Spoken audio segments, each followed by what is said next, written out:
Continuando con el curso de aseo especializado, vamos a manejar ahora el tema de plan de saneamiento básico.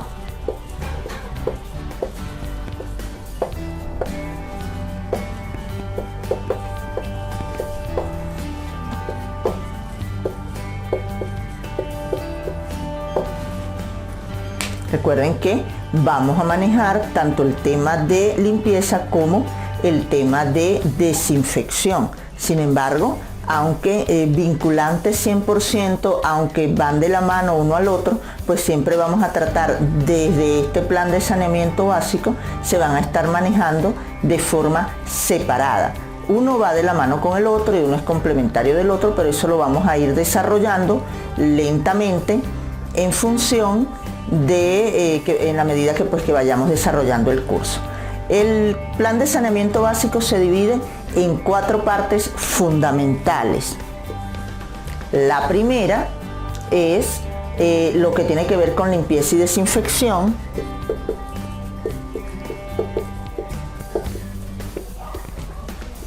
Era la aclaratoria que les hacía hace un momento.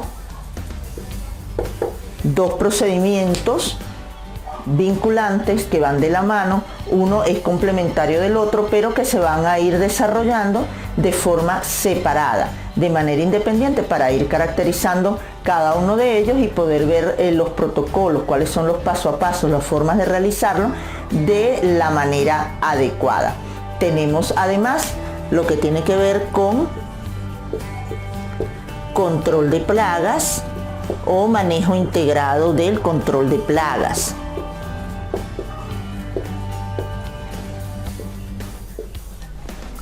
Tenemos también lo que tiene que ver con el manejo de los residuos sólidos.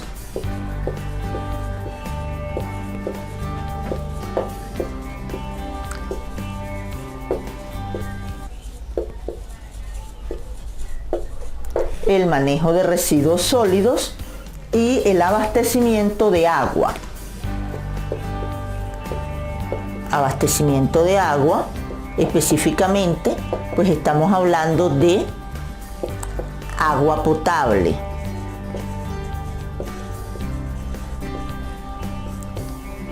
El abastecimiento de agua potable. Decíamos entonces, cuando hablamos de limpieza y desinfección, nos referimos a quitar la suciedad que tenemos por encima, los protocolos que tienen que ver con lo que es quitar la mugre, la suciedad que se ve por, digamos, de manera superficial, y trabajar lo que es la parte de desinfección, que es ya cuando vamos en contra de los microorganismos. Cuando hablamos del control de plagas, tiene que ver con todos esos protocolos y con todas esas formas que están establecidas para propiciar que si hay algún tipo de plaga que esté aquejando, ratas, cucarachas, en fin, algún tipo de plagas que sabemos que son totalmente perjudiciales para la salud, puedan ser evacuadas, puedan ser eliminadas a través de ciertos protocolos que ya también están establecidos.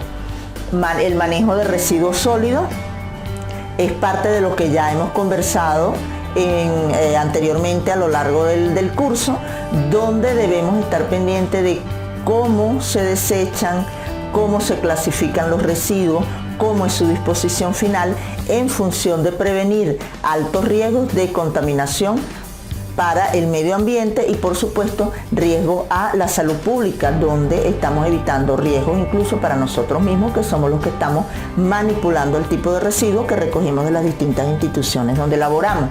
Y cuando hablamos de abastecimiento de agua potable, estamos hablando también de un elemento sumamente importante para la salud pública, que podamos contar con el agua totalmente potable, totalmente válida para el consumo humano. De estos aspectos que tenemos acá, vamos a ceñirnos estrictamente a lo que tiene que ver con el manejo de residuos sólidos. ¿Por qué? Porque es un tema bien importante, bien álgido, y que requiere que se le preste la atención necesaria para que podamos realmente prevenir riesgos. Recuerden que desde un comienzo estamos tratando de recalcar no solo la importancia que tiene la labor que nosotros realizamos, sino el por qué. Nosotros trabajamos en función de salud pública, de generar calidad de vida en cuanto a la salud para los demás y para nosotros mismos. Entonces, vamos a trabajar específicamente con el manejo de los residuos sólidos. Todos estos protocolos, de todos los puntos que acabamos de revisar, pero como les decía, ciñéndonos estrictamente al manejo de residuos sólidos, debe tener o debe incluir todo lo que tiene que ver con procedimientos escritos, cronogramas y listas de chequeo. Hablamos entonces de cronogramas y listas de chequeo. ¿A qué nos referimos con cronogramas? Cuando nosotros establecemos periodos de tiempo, cuando establecemos lapsos, cuando colocamos fechas en particulares donde debemos estar pendientes o ajustar una determinada actividad, en este caso que tenga que ver con digamos la recolección de lo que son residuos sólidos. Cuando hablamos de cronograma nos estamos refiriendo, por ejemplo, a los horarios que tenemos establecidos para hacer la ruta sanitaria. Recuerden que hablábamos que las podíamos hacer 1, 2 o 3 veces al día dependiendo de lo grande y de la complejidad de cada una de las instituciones, y que eso obviamente estaba establecido también por la empresa, por el lugar donde nosotros estemos trabajando, previo diagnóstico de la afluencia de personas, cuánto personal trabaja allí, cuántos usuarios se atienden al día, promediando ese tipo de detalles, pues puede establecerse cuál sería el periodo de tiempo entre una recolección y otra, de modo que no se genere contaminación. Todo esto va incluido en lo que es el cronograma. Incluso el cronograma establece también cuando debemos estar pendientes de la recolección externa.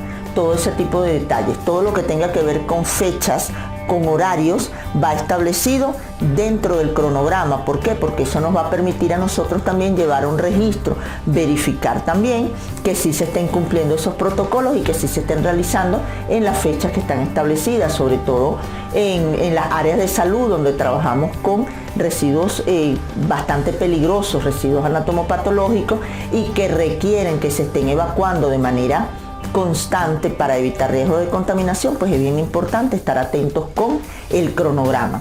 Cuando hablamos de las listas de chequeo, estamos hablando de una verificación.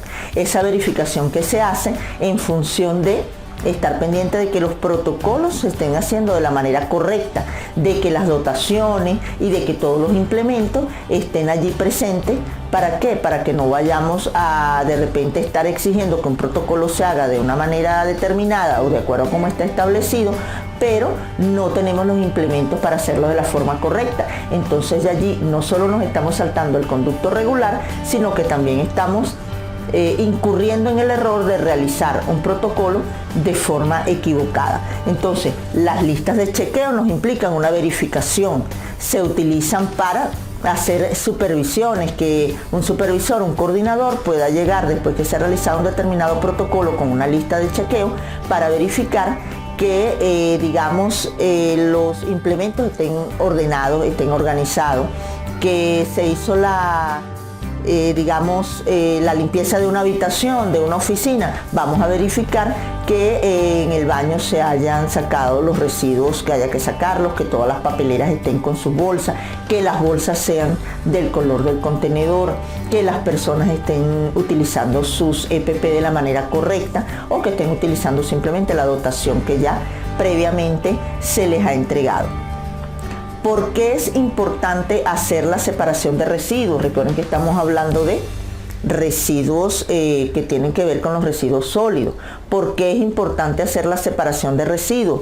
Sobre todo por el impacto que estos residuos tienen en el medio ambiente. No somos ajenos a la campaña que se viene haciendo desde hace años atrás respecto a cómo se ha ido deteriorando el medio ambiente, cómo hemos ido deteriorando el planeta por el mal uso, la mala gestión que hemos hecho de los residuos sólidos. Y eso no se puede ver solamente a nivel de empresas, a nivel de instituciones, o dejarle toda la responsabilidad al Estado, a los gobiernos. Nosotros como individuos, como ciudadanos, debemos comenzar a pensar de forma holística que somos parte de, digamos, hacer un mundo mejor. Parte desde cada uno de nosotros, que ya no echemos el papelito en el piso, que ya vayamos colocando, los que fuman, la colilla de cigarro donde deben colocarla, que nosotros saquemos la basura los días que están establecidos, a la hora que corresponde. ¿Por qué? Porque de poquito en poquito, con la responsabilidad que cada uno vaya asumiendo y con el trabajo que cada uno de nosotros debería hacer, los resultados deben verse más, los resultados deben ser mayores y por supuesto el impacto negativo que se está generando por la mala disposición de los residuos, por la mala evacuación de los residuos, debe bajar, debe ser menor. Tenemos un tema que está sobre la palestra, tenemos información, no solo información, hay charlas, hay publicidad en función de lo que es el calentamiento global.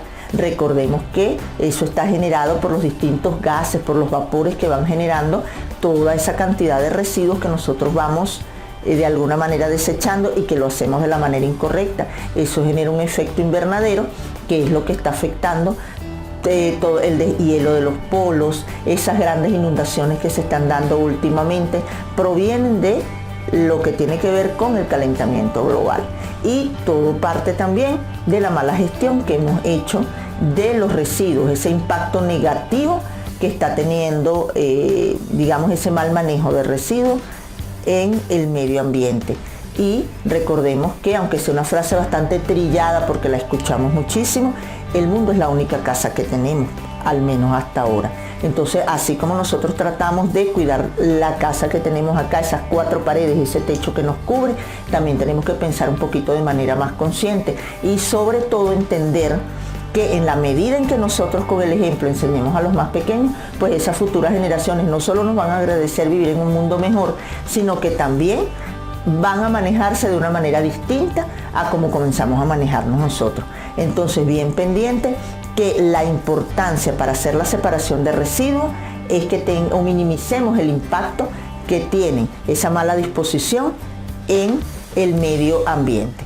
Los problemas más representativos de la inadecuada gestión de los residuos sólidos se pueden ver sobre todo en lo social, en lo económico y en lo sanitario. En lo social, en lo económico y en lo sanitario. En lo social tenemos el ejemplo más palpable, lo comentábamos hace un momento, es por ejemplo todo el desorden que se ve en las calles en cuanto a la mala disposición de los residuos, cuando las empresas no recogen la basura, no recogen los residuos con la frecuencia que deberían hacerlo o en el horario que está establecido. Tomemos nuevamente el ejemplo de que nosotros como ciudadanos sacamos la basura a cualquier hora, no a la hora que deberíamos hacerlo. La colocamos donde queremos colocarla, no donde deberíamos hacerlo. Entonces, todo eso allí ya son ejemplos del impacto que tiene en cuanto a lo social. Una ciudad más sucia, espacios que ya nos los roba la basura o se los roba, digamos, al libre esparcimiento de los ciudadanos, de la población, porque están ocupados por la basura. En cuanto a lo económico, bueno, sabemos todas las implicaciones que tiene en función de recolectar la basura, generar programas alternos que permitan reducir ese impacto ambiental, porque hay mucha basura en la calle, está mal dispuesta en la calle. Y en cuanto a lo sanitario, obviamente estamos refiriéndonos a la contaminación que se genera, al peligro a la salud pública que se genera cuando se va acumulando una gran cantidad de basura en sitios que no están destinados para ello. Entonces tenemos que partir de la correcta separación de los residuos, la correcta gestión de los residuos para minimizar el impacto de estos en el medio ambiente y por tanto también, digamos, bajar los índices de negatividad en estos aspectos, social, económico y sanitario. Entonces, el deterioro del ambiente conlleva al calentamiento global. No olvidemos que están establecidas unas normas a través de las cuales nosotros debemos generar una buena disposición de los residuos. Recuerden que hay una norma que nos establece distintos colores a través de los cuales nosotros debemos ir colocando un residuo en un determinado contenedor de acuerdo a lo que podamos hacer con este residuo. Algunos son desechables por completo, otros pueden ser recuperados, algunos ya no pueden potencialmente ser retomados, pues ser restaurados en función de que son peligrosos, de que son contaminantes, de que conllevan implicaciones negativas para la salud individual y colectiva.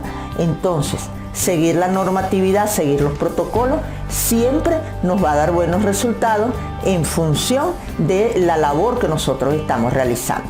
Entonces, ¿cuál es la importancia del plan de saneamiento que estamos manejando en este momento? Lo importante es que disminuye el impacto que estos residuos generan y trae beneficios a la salud, principalmente, que es el tema que más nos importa en este momento, que más nos atañe en este momento. Como les decía, seguir los protocolos para que el plan de saneamiento básico pueda reportar los beneficios que estamos esperando y logre los objetivos para los cuales fue establecido. Tengamos en cuenta entonces que estamos hablando de residuos sólidos. ¿Qué son residuos sólidos? Son materiales, sustancias o elementos sólidos que han quedado después de realizar el proceso inicial para el cual fueron destinados. Es decir, tenemos que tener en cuenta también, tendemos a llamar residuo a cualquier cosa que podamos encontrar. Sin embargo, recordemos que estamos especificando residuos sólidos, porque cuando hablamos de aquellos residuos que puedan ser aprovechados, incluso algunos que puedan ser desechados, pues tenemos que tener mucho más en cuenta que son sólidos, que se toman y que pueden ser reusados, que potencialmente nos pueden servir para ser incluidos nuevamente en algún proceso benéfico o funcional de la sociedad o para la sociedad. Entonces, residuo sólido, todo material o sustancia o elemento sólido que ha quedado después de realizar un proceso, después de tener una vida útil, entre comillas, digamos, para el primer fin para el cual fue establecido, para el que fue diseñado o creado. ¿Dónde se generan este tipo de residuos? Se generan en distintas actividades. En nuestras casas generamos residuos, eso lo sabemos. Podemos hacer un ejercicio para que cada uno de ustedes vaya verificando qué tipo de residuos se van generando desde su casa. Generamos residuos en el comercio, en las instituciones sanitarias, en las instituciones educativas, en las terminales aéreas, en las terminales terrestres. Entonces, cada tipo de residuo, cada residuo va a ser conforme a la institución que lo genera. No es el mismo residuo el que se genera en una institución educativa al que se genera en una institución de salud. No es el mismo tipo de residuo el que se va a generar en una oficina al que se pudiera generar en un laboratorio clínico. Entonces, dependiendo del tipo de área donde nosotros estemos, pues nos vamos a encontrar con unos determinados tipos de residuos. También esto lo comentábamos en ocasiones anteriores, de que todo eso conlleva a que los protocolos también varían. Recuerden que de acuerdo al tipo de residuo al que nos veamos expuestos, de allí vamos a manejar un protocolo de limpieza diferente, dependiendo de si estamos hablando de una área crítica, semicrítica o no crítica. Recordemos área crítica cuando hablamos de una contaminación bastante elevada, área semicrítica cuando hablamos de una contaminación media, y el área, digamos, áreas comunes que no manejan mayor grado de contaminación, pues por supuesto van a requerir protocolos de aseo, de limpieza y desinfección mucho menos complejos. Eso también nos lleva a recordar las normas de que nosotros escogemos, seleccionamos los elementos de protección personal de acuerdo al residuo que estemos manejando y de acuerdo a los protocolos que vayamos a manejar. Eso va a depender también de la tarea, qué implicaciones tenga, a qué riesgo nos vamos a exponer, y eso nos va a permitir identificar un tipo de elementos en particular, de elementos de protección personal, y un tipo de protocolo de aseo en función de minimizar los riesgos para nosotros y para los demás. Entonces, teniendo en cuenta esto, debemos también tomar en cuenta que ¿cuál es la actitud que pudiera tener el generador de ese residuo? ¿Quién es el generador? La persona que genera, valga la redundancia, ese determinado residuo. Cada uno de nosotros es generador. Cuando nosotros nos tomamos, bien sea una gaseosa, un jugo, agua, nosotros ya utilizamos el contenido que era el servicio como tal, el jugo, la gaseosa o el agua, ¿sí? Pero nos queda un residuo que es el envase. Entonces, de acuerdo a eso, como generadores, nosotros abandonamos, rechazamos o entregamos. Lo dejamos allí, lo rechazamos, lo entregamos para que sea reciclado. Entonces, depende mucho de la actitud también de la persona que está generando el residuo, de la empresa que está generando esa cantidad de residuo. Entonces, ya habíamos hablado en ocasiones anteriores de que manejamos dos grupos fundamentales de residuos: residuos peligrosos y residuos no peligrosos. Hablábamos de los peligrosos, hicimos una clasificación en función de ellos y manejamos también, por supuesto, los no peligrosos. En esta oportunidad vamos a circunscribirnos un poco más en los no peligrosos. Entonces, dentro de los residuos no peligrosos, tengamos acá, esquematicemos un poco. Hablábamos de que teníamos dos grupos: los residuos peligrosos, su mismo nombre pues nos indica que escasamente pudieran ser aprovechables o dárseles una segunda oportunidad en cuanto a uso, y tenemos los residuos no peligrosos. Como les decía, nos circunscribimos específicamente a los no peligrosos, y dentro de este grupo tenemos una subclasificación donde tenemos aprovechables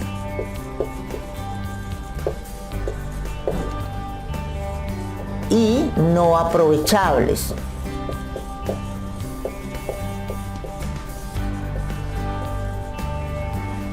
Aprovechables y no aprovechables. ¿Cuáles son los residuos aprovechables? Aquellos que por sí solos no tienen ya un valor comercial, pero que pueden ser reincorporados a través de un proceso de reciclaje y pueden ser reutilizados.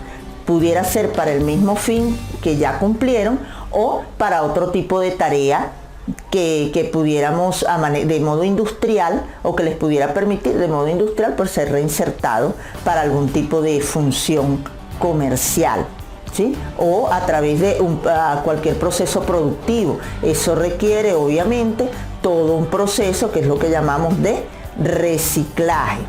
Y aquellos no aprovechables son aquellos que, después de haber cumplido ya su función, su vida útil, para la que en un principio fueron diseñados o destinados, no tienen posibilidad de reinserción en otro proceso productivo. Entonces, nosotros tenemos que estar muy atentos en cuanto a los residuos aprovechables.